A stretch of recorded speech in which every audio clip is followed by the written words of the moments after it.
Welcome back to the Federal Retirement Show. I'm your host, Val Majewski with American Benefits Exchange. And as always, I really appreciate you taking the time out of your busy schedule to join us, to view our content, because that is what we're here for. You, the federal employee that's looking for accurate information when it comes to your benefits and retirement situation. So again, thank you for joining us and taking the time.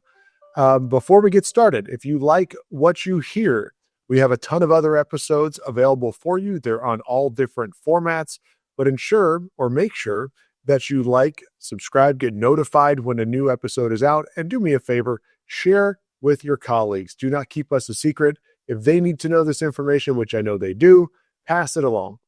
Tell them you've got to check out the Federal Retirement Show. You've got to learn some things. They have a ton of content that's out there.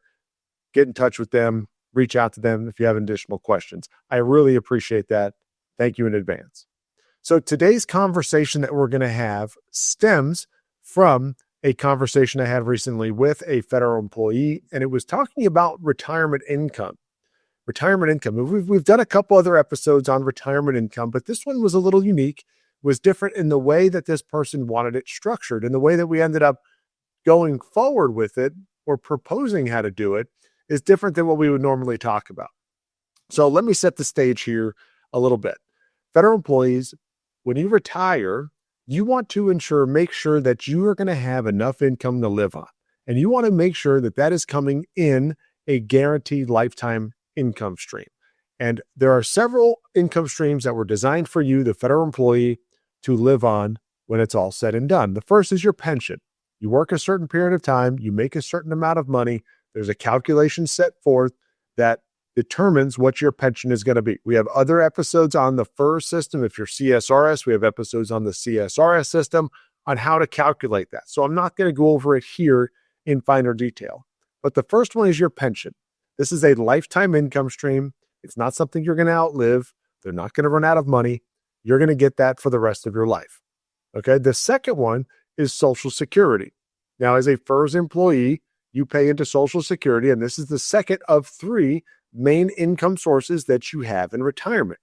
And when you decide to take Social Security, it's completely up to you, but that is a big part of your retirement income. A lot of federal employees that I come across and I have conversations with, and we review their situation, are relying on Social Security to be there to be a major contributing factor to their retirement income. The third one is TSP.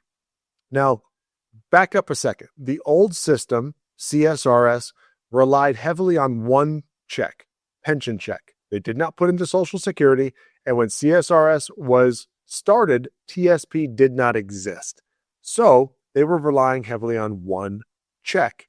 FERS employees, they gave you a three-part plan: pension, Social Security, TSP. Two of those things you can really not control. And I hate to say not control because you have some control with Social Security, but your pension, you really don't have a whole lot of control with.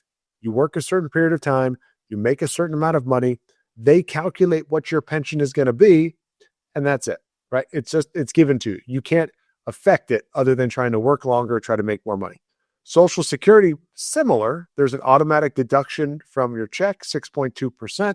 Every paycheck goes into Social Security.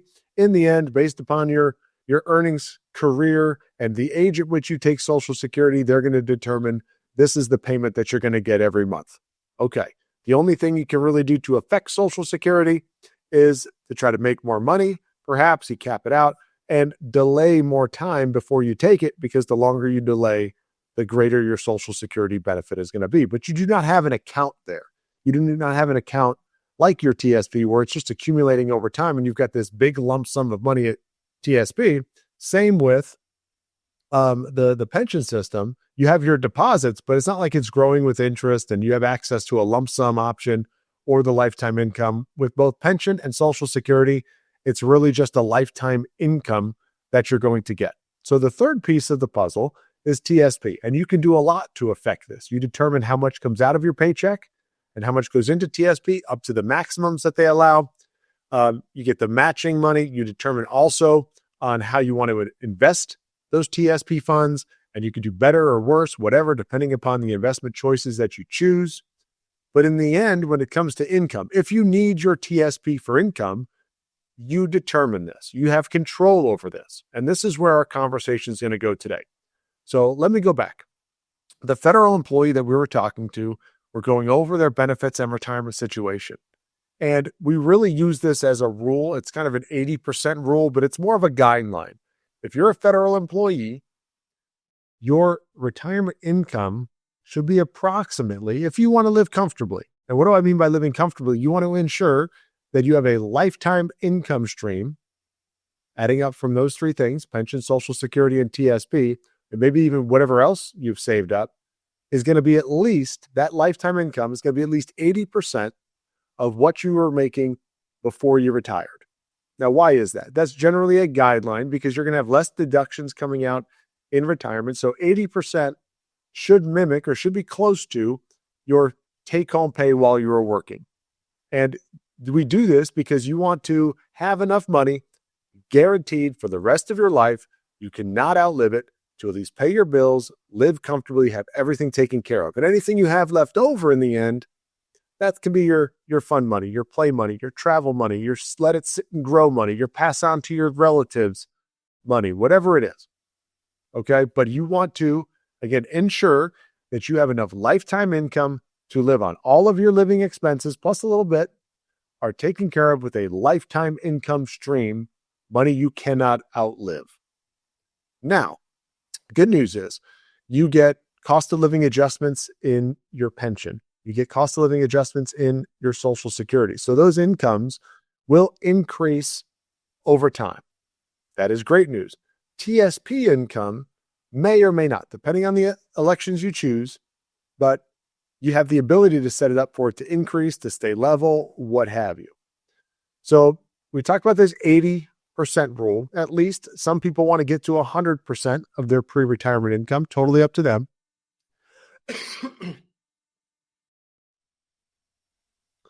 But at least 80% to make sure the daily living expenses, the monthly living expenses, it's not something you have to worry about.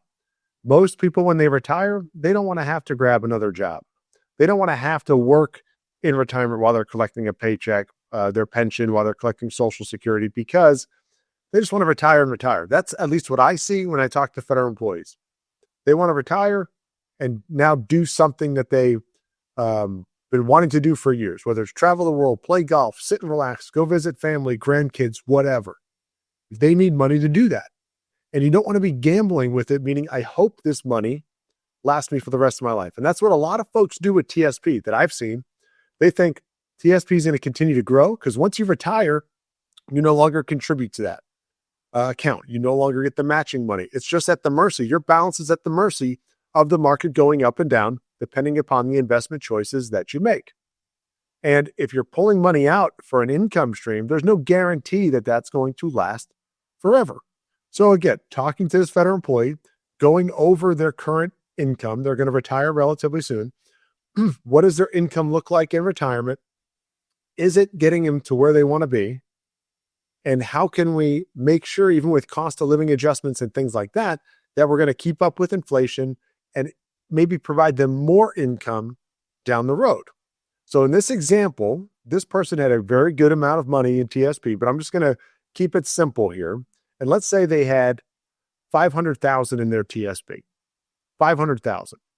And we're looking at their numbers and they're determining that they need to use at least some, if not all, of their TSP for income purposes. But initially, they didn't need to use all of it to try to generate income because they did not need the maximum income available. And they were coming to me and they said, hey, what are some options? How can I set this up properly to where my TSP, and this was them, this may not be you, but this was them, where my TSP is guaranteed to pay me income for the rest of my life. I need at least this amount. That amount might grow over time as cost of living adjustments come up or inflation increases, things like that. And I have the option to either increase my income down the road, or if I don't need it, I don't have to increase it. What can I do? And that's where, with the title of today, we're talking about staggered TSP income came into play with this particular group, this particular family, this particular federal employee in their retirement situation. So what do we look at and what can you do? Right? Within TSP, there's really not an opportunity to guarantee and stagger what your income is going to be at different timelines, at different time frames. And what do I mean by that? Let's say you're going to retire in 5 years. In 5 years, you're 60 years old and you're going to retire in 5 years. And you want to know exactly how much income you're going to get from your TSP in 5 years. You cannot determine that within TSP today at age 60. You cannot, because there's a lot of variables in place. How much is the return going to be? How's the market going to do? What other contributions you're going to put in? But outside of TSP, you can 100% absolutely do that. So if you took a portion of your TSP, put it aside into a plan that was designed to generate you lifetime income, you can guarantee what that income is going to be 5 years from now, 100%. And it does not matter what the market does, if it goes up, if it goes down. It is guaranteed. I love that word, guaranteed. There's also a guarantee that if you don't wait 5 years, if you wait 4 years, what that number is going to be. What if you waited longer than 5 years? We know what that number is going to be. The shorter you wait, the less income. The longer you wait, the more income, kind of like Social Security in that regard. But we can guarantee that from day one. So here's what we looked at, and could be a similar situation for you and your family if this is what you want to do. But they said, okay, after we ran some numbers, we looked at it, and I was just using this example, 500. It could have been more or less, but let's just use this example, 500,000. And they said, well, we only need a little bit, right? So we looked at how much income would 200,000 of the 5 generate. And 200,000 worked out to be enough. Again, it is a real life conversation. The numbers are not real, right? I'm not going over the exact situation, but 500,000, we took 200 at age 60, guaranteeing what that's going to pay out at age 65. So they know 100% based on the income projections with their pension, Social Security's projections, which are pretty good, pretty accurate there at age 60, what they're going to be at age 65. And then we took a portion of the TSP, 200,000, and said 5 years from now, it's going to pay this amount. And they're like, that's pretty much there. That's right at that 80%, maybe a little higher. It went up to about 85%. So what if our income need changes over time? So we know that, again, the pension is going to increase a little bit and Social Security is going to increase, cost of living adjustments. But they wanted the option to say, well, if this first 200 doesn't produce enough income, can I get some more? So we took an extra 100,000 and we set it up in a similar type of plan, but it was designed not just for the best guaranteed income 5 years from now. It's set up more for growth purposes with guaranteed income potential 5 years from now or more. And we did that with 2 other $100,000 pieces of the 500 total. So now they have the ability 5 years from now to turn on potentially 3 different income streams, because we have 3 different plans that we set up for this particular person. The first one, the 200,000, they know 100%. This is what it's going to guarantee. The other 2 100,000s, they can say, well, things have changed. It's been 5 years. I need more income. So let me turn on one of the 2 100,000s. Let me turn them both on. I don't need either one. Let's defer both of them. And the same type of thing happens. The longer they defer, the more that income grows. So I talked about a staggered type of plan because it's not all or nothing. We didn't just take 400 of the 500,000, put it into the best income plan and say, all right, 5 years from now, you've got to turn on all of this income and that's it. We just said, let's start with 200. That's what we've determined based on today is going to be enough for you. We set up 2 additional plans, $100,000 each, that could pay you income, but are more designed for growth potential long-term with an income component, income option. And now when you get to age 65, when this particular person retires, they're going to have a guaranteed income stream that they know about at 65 from the 200,000. They've had an optional 2 other plans at $100,000 each that have grown to their own income potential. They can choose to turn those on as well or defer them longer to get more income down the road and to gradually increase their income, get little jumps. So maybe, let's say at age 65, they retire, get their pension, Social Security, turn on the $200,000 TSP income plan, and start living with that. The other 2 100,000s are now deferred a little bit longer.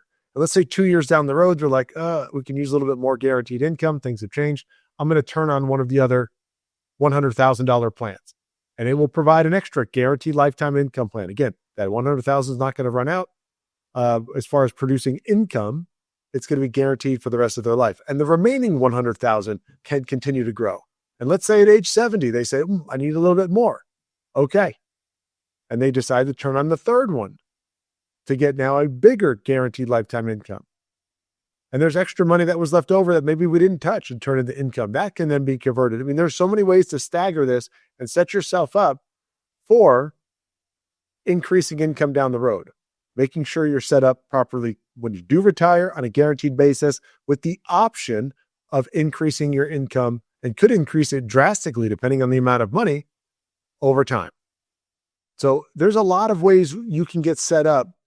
It's unfortunate that that's not really able to be done in or within TSP. These are things that are done outside of TSP because these plans are designed for specific purposes. And if it's guaranteed lifetime income and flexibility and control of your money, then it could be a good option for you. For this particular federal employee and their family situation, it was, and that's exactly what they were looking for.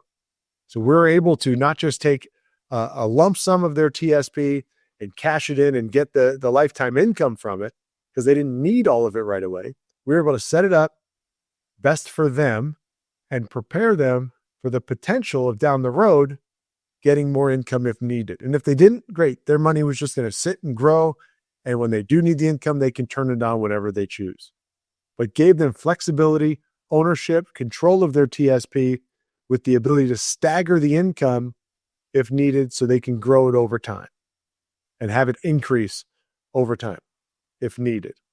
So I thought this conversation would be helpful because TSP, if you go to their website, right, they're not going to tell you all of these different options that you can do with your money, you could do with your TSP and how to set it up properly for your future based on what you need and all of that. It's a great vehicle for you to accumulate assets, to build money up for retirement. You got the matching money, you got the investment choices, you got all these things. But when it comes to safety, security, guaranteed income, and providing you the money in retirement so you can use it to the best of your ability, that's what you saved it for, is to utilize it in retirement so you can live comfortably. You need to get a review done. You need to check out your situation and understand all of your options. That's the big key. Understand all of your options, because TSP is not going to tell you about everything outside of TSP. They're just going to talk about what you can do with them.